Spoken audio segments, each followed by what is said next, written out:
കോഴിക്കോട് കണ്ണാടിക്കല്ലിൽ രക്ഷാപ്രവർത്തനം നടത്തുന്ന അഗ്നിരക്ഷാ സേന ഉദ്യോഗസ്ഥർക്കരികിലേക്ക് ഓടിയെത്തി മധുരം നൽകി 4ാം ക്ലാസ്സുകാരൻ. വലുതാകുമ്പോൾ ഫയർഫോഴ്സ് ഉദ്യോഗസ്ഥനാകണമെന്നാണ് ആഗ്രഹമെന്ന് പറയുന്നു കൊച്ചുമിടുക്കനായ ഷെസിൽ മാലിക്.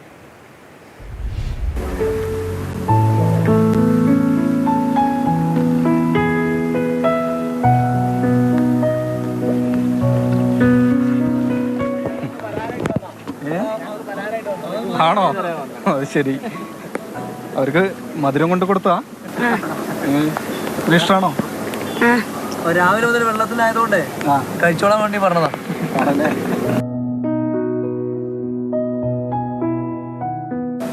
കണ്ണാടിക്കലിൽ വെള്ളപ്പൊക്കം ദുരിതമൊക്കെ തന്നെ റിപ്പോർട്ട് ചെയ്യുന്നതിനിടയിലാണ് ഇങ്ങനെയൊരു കാഴ്ച കൂടി നമ്മൾ കാണുന്നത്. ഇവിടെ ഈ രക്ഷാപ്രവർത്തനത്തിന് വേണ്ടി വന്ന ഫയർഫോഴ്സ് ഉദ്യോഗസ്ഥർ വെള്ളിമാടുകുന്ന് സ്റ്റേഷനിൽ നിന്നുള്ളവരാണ്. അവർക്ക് മധുരം വാങ്ങി, കടയിൽ നിന്ന് മധുരം വാങ്ങി വന്നിരിക്കുകയാണ് ഒരു കൊച്ചുമിടുക്കൻ 4ാം ക്ലാസ്സുകാരൻ.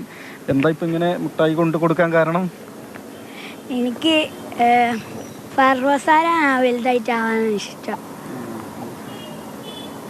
ചെയ്യുന്ന ഓരോ കാര്യങ്ങൾ കാണുമായിരുന്നല്ലേ? വെള്ളത്തിലിറങ്ങുന്നതും ആളുകളെ രക്ഷിക്കുന്നതും അതൊക്കെ കണ്ടോ? ഓ, കണ്ടിട്ടുണ്ട്. മോനെ പേരെന്താ? ഷെസിൽ മാലിക്. വീടോ? കാരപ്പറമ്പ്. ഇപ്പം അമ്മൻ്റെ വീട്ടിൽ പോയിട്ട് വരിക. അവിടെ വെള്ളത്തിന്റെ പ്രശ്നമുണ്ടോ? അവിടെ കുറച്ചേ ഉള്ളൂ. ഫയർഫോഴ്സ് ഉദ്യോഗസ്ഥർ അത്ര ഇഷ്ടമാണ്. അങ്ങനെ അല്ല, വലുതാകുമ്പോൾ ഒരു ഉദ്യോഗസ്ഥനാവണം. അതെ, നടക്കട്ടെ. താങ്ക്സ്. അവർക്ക് കൂടി വലിയ സന്തോഷം കൂടിയാണ്. ഇങ്ങനെ രാവിലെ മുതൽ ഇവിടെ തന്നെയല്ലേ? എത്ര ആളുകളെ രക്ഷപ്പെടുത്തി? കുറെ കുടുംബങ്ങളെ രക്ഷപ്പെടുത്തി. താഴെ ഭാഗത്തുനിന്ന് 6-7 കുടുംബങ്ങളെ ഇന്ന് പകല് രക്ഷപ്പെടുത്താൻ പറ്റി. കുട്ടികൾ തന്നെ ഞങ്ങൾക്ക് ഇങ്ങനെ ഒരു മധുരം തരുന്നത് വളരെ സന്തോഷം തരുന്ന ഒരു സമയമാണ്. അപ്പോൾ ആ കുട്ടിയുടെ ആ മഹത്തായ ആ പ്രവൃത്തിയെ പ്രത്യേകം അഭിനന്ദിക്കാനായിട്ട് ഈ അവസരം ഞാൻ വിനിയോഗിക്കുകയാണ്. വലുതാകുമ്പം ഒരു ഫയർ ഉദ്യോഗസ്ഥനാണെന്നാണ് പറഞ്ഞത്.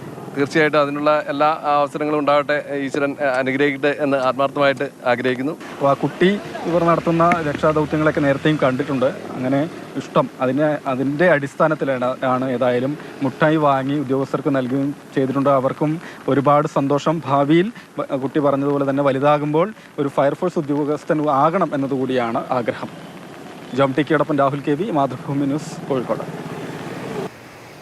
ഒരു 8-9 വയസ്സുകാരൻ്റെ തിരിച്ചറിവ് പോലും ചില മനുഷ്യർ കാണിക്കുന്നില്ല എന്നതാണ് ഞാൻ കുറച്ച് മുൻപ് പറഞ്ഞത്. ആ കുട്ടിക്ക് തോന്നി ആ സമ്മാനം, ആ മധുരം കിട്ടിയപ്പോൾ ആ മനുഷ്യരുടെ മുഖത്തെ ചിരിയുടെ തിളക്കം നിങ്ങൾ ശ്രദ്ധിച്ചിരുന്നു?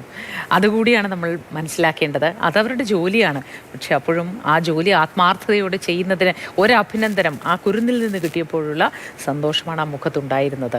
അങ്ങനെ എല്ലാ മനുഷ്യരും അങ്ങോട്ടും ഇങ്ങോട്ടും ചേർത്ത് പിടിക്കുന്നവരാവട്ടെ.